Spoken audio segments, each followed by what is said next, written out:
level. So the aim of this brief is to understand the techniques to accurately fly the PA-28 in straight and level flight at various speeds and configurations. So this lesson is all about learning how to fly the airplane in a straight and level. So if you set the power, you set the attitude, and the airplane is trim, you will achieve straight level. So the motivation behind today's lesson is 90% of your flight, especially when you start your private pilot's license, will be done in the straight level configuration. So it's really important to be proficient in this maneuver, and it also sets the building blocks for other maneuvers such as climbing, descending, and turning, and even circuits. So airplane, so let's say we're in Alpha Bravo Charlie. The type is a Warrior, so we're using the speeds for the Piper Warrior, so it's a little bit different to the Piper Archer. Fuel, we've got 182 litres on board. Oil, 6 quarts. Flight time today will be 1 hour. And ATIS, let's say we've got information Tango. So in terms of the radio calls, so they'll all be done by me. So it's your second lesson, and I want you to focus on flying. So that will all be done by me. Startup will be done by the both of us. We'll grab our QRH out. Taxing will be done by you. Run-ups will be done by the both of us. We'll grab our QRH. I'll point you in directly through each of the systems. Takeoff will be done by me. Departure by you. We can revisit by the both of us. We can revisit some of the things we learned in effects control lesson training. So I'll demonstrate the cruise configuration. Then I'll hand over controls to you. Arrival will be done by the both of us. Landing will be done by me, taxiing by you, and shutdown by both of us. So in terms of the configuration, so we've got 4 cruise configurations for the Warrior. So for the normal cruise, it's the most common cruise.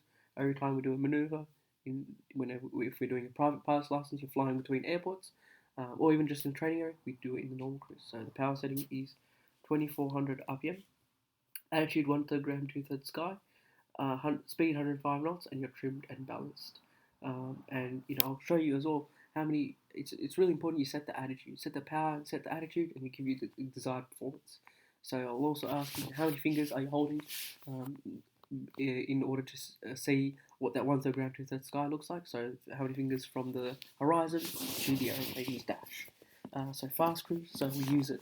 If there's a medical emergency or there's end of daylight approaching. One of the threats with fast cruise is the engine damage. The air will be port power too high. There was certain management technique, and the aircraft state will be exceeding red line. So make sure you manage it by having by managing your power, by using your ALF cycle, which we'll talk about in a moment, and doing your RPM. So I can't seem to type that. So those are the management techniques. And in terms of your slow cruise, the power setting is 900 carb heat. So the reason why you'd use slow cruise is your engine's overheating, so you need to lower the power setting. So 1900 is quite low. And make sure you apply the carb heat. So attitude, it'll be the nose on the horizon attitude. So make sure you select that as well. Speed 75 knots. And then you're trim and balanced as well. So what you'll see in flight is, since we've got a lower power setting, we have to compensate with a higher angle of attack. And that fast cruise speed was 110 knots approximately, and you're trim and balanced. So say slow cruise. So we use it if we need to separate, we need to slow down and give us a bit of separation from traffic. One of the threats is, we've got a certain threat that exists. The air will be flap extension above VFE. The management technique will be white arc, power setting, and then desired aircraft state will be airframe mode. So the threat that exists is not verbalizing white arc, so make sure you verbalize that. So 1/3 ground, 2/3 sky. Speed is 70 knots, so not nice, quiet, and slow. And remember, we've got our lift from the flaps and that drag. So we've got a better forward view, and that drag slows us down. And you're trim and balanced. So in terms of your pre-entry checks, so not only are you looking for traffic, but you're also looking for weather in your pre-entry checks. So that's the threat that exists. The air will be not checking TAF/ATIS, and the flange technique will maintain VOC in situational ATIS, and the undesired aircraft state is, flight into non-VMC, flight into non-visual meteorological conditions. So make sure you check weather. So your pre-entry checks. So reference point selected, carby heat as required. Mixture, fully reach, T's and P's in the green, and look out as well. So an easy way to remember it is you're going outside, then you're going from right to left, so car being mixture of T's and P's, and then looking back outside. So it's really important to make sure that you clear the airspace because we've got that threat of traffic. There'll be certain error, and the management technique will be eyes outside. So the air proximity and the undesignated cross is air proximity. So the error will be you're not having eyes outside, not doing your ALAP, so that's really important. So we'll start off, we'll do a pre-entry checks, and then we'll use pass as well. Go into each of those configurations. Our ALAP is our maintenance cycle. It's really important that you maintain your ALAP, so you're doing attitude, 1/3 ground, 2/3 sky, lookout, attitude, 1/3 ground, 2/3 sky, and performance. You're maintaining height, you're maintaining direction, you've got sufficient speed, VSI 0, turn and slip, coordinate balanced, and links level. And then pre-entry checks, and then back into the normal configuration. So then we'll also look at stability in flight. So with a certain action, the axis is lateral axis, and the type of stability is longitudinal stability. So the action is pitch, and what we'll see in flight is I'll pitch the nose, so it only works in trim position and no pilot input required, is I'll pitch the airplane nose up, and what we'll see is we'll start to lose speed, and because the effect of lift on the tail plane is greater than the main plane, so that will pitch our nose down, and as our nose pitches down, airspeed will increase, and that increases lift, so it'll pitch up but only by a little bit, and it will oscillate back and forth back until the trim position with no pilot input.